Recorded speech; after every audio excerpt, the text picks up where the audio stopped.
इससे मदद मांगते हैं जब हमें रास्ता ना मालूम हो। हाँ, मैप, सही कहा।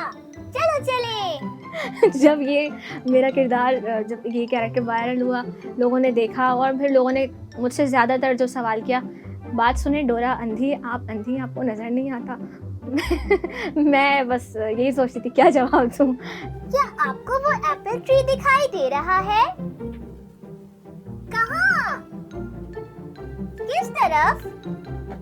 ओह, वो रहा एप्पल ट्री।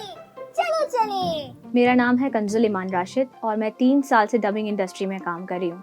मैंने खुद में ये टैलेंट पहचाना कि मैं और भी आवाज़ों में बात कर सकती हूँ और अपनी दोस्तों की, टीचर्स की और बाकी सबकी नकलें उतारा करती थी उन्हीं की आवाज़ों में। तो वो खुश होते थे देख के। तो बस मैंने उसके बाद जब मैंने ड्रामास देखे, डब ड्रामास, तो बस उनको देखकर लगा कि ये काम शायद मेरे लिए ही बना है और ये मुझे करना चाहिए। बस फिर मैंने स्टार्ट ले लिया। मैंने जब पहला एक्सपीरियंस किया तो मुझे बहुत अच्छा लगा। ऐसा लग रहा था कि मैं ख्वाब देख रही हूँ। जब मैं माइक पे बैठी हुई होती थी, अपने कैरेक्टर को सामने देख रही होती थी और उस पर अपनी आवाज़ सुनती थी तो मैं कहती थी शायद ये ख्वाब है, क्योंकि मुझे अंदाज़ा नहीं था कि इतनी जल्दी ये सब कुछ हो जाएगा। सीन इंतकाम में मैंने हफीज़ा खाला का कैरेक्टर किया था, तो मैं आपको बोलकर दिखाती हूँ। मिराल, आज तुम्हें शर्म नहीं आती? किस तरह की बातें कर रही हो मेरे सामने? माँ हूँ तुम्हारी, शर्म करो। आप सबने देखा होगा हमारी कहानी उर्दू वन पे, तो उसमें उसके दूसरे सीज़न में मैंने मिनी शराज का कैरेक्टर किया था और वो मेरा पहला डबिंग कैरेक्टर था। उसी ड्रामे में फिर मैंने आरजू का कैरेक्टर किया और उसके बाद एक और प्रोजेक्ट स्टार्ट हुआ तो वहाँ एक एजेड खातून थी, उनका कैरेक्टर था। वो कम से कम 70-80 साल की थी, हफीज़ा खाला और हवा। 2 किरदार मैंने अपनी आवाज़ में किए जो कि कोई पहचान नहीं सकता देख के कि मैंने किया। और इसी तरह मैंने फिर बाकी यूनुस एमरे किया, उसमें आईगुल का किरदार किया। पीटीवी के लिए मैंने अर्तुरुल गाजी किया, उस्मान का किरदार किया। अर्तुरुल में मैंने काफ़ी कैरेक्टर्स किए, लेकिन जो सबसे ज़्यादा मशहूर किरदार है उसमें वो है उस्मान का है, चौलपान खातून का है, सुगाय खातून का है। ये किरदार भी मेरी ही आवाज़ में है। बाबा, आप अपने आप को अकेला मत समझे, मैं आपके साथ हूँ बाबा। मैं शिकार पर जाना चाहता हूँ बाबा, आप मुझे शिकार पर जाने की इजाजत दीजिए।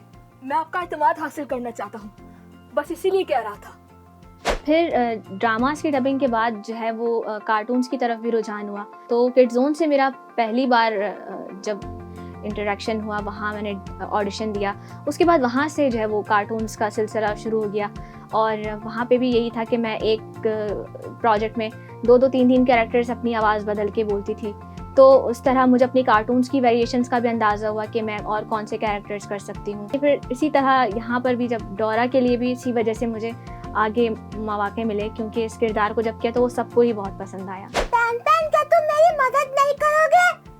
वो देखो, उनका घर वहाँ पर है और मैं कब से यहाँ पर ढूंढ रहा था। जब मुझे डोरा का कैरेक्टर मिला, हमारी डबिंग डायरेक्टर हैं सारा गिल, उन्होंने मुझे ये कैरेक्टर दिया जब, तो मैं बहुत एक्साइटेड थी क्योंकि बहुत फेमस कैरेक्टर है। लेकिन मैंने इत्तेफाक की बात है, इसकी मीम्स इतनी ज़्यादा नहीं देखी थी। लेकिन जब ये मेरा किरदार, जब ये कैरेक्टर वायरल हुआ, लोगों ने देखा और फिर लोगों ने मुझसे ज़्यादातर जो सवाल किया, बात सुने डोरा अंधी, आप अंधी, आपको नज़र नहीं आता।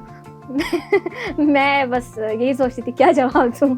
तो हाँ, बाकी कभी कभी मैं भी जब उसको डब कर रही होती हूँ तो मैं भी बाज़ औक़ात बोलती हूँ, यार इसको नज़र नहीं आ रहा, पीछे देख ले, आगे देख ले मुझसे। मैं बार बार मैं क्या बोलूँ ना। तो खैर मज़ा भी बहुत आता है, हम बहुत उसको एंजॉय भी करते हैं, हम खुद भी मजाक कर रहे होते हैं, नज़र नहीं आ रहा ये वो, हम इस तरह की बहुत सी चीज़ें कर रहे होते हैं।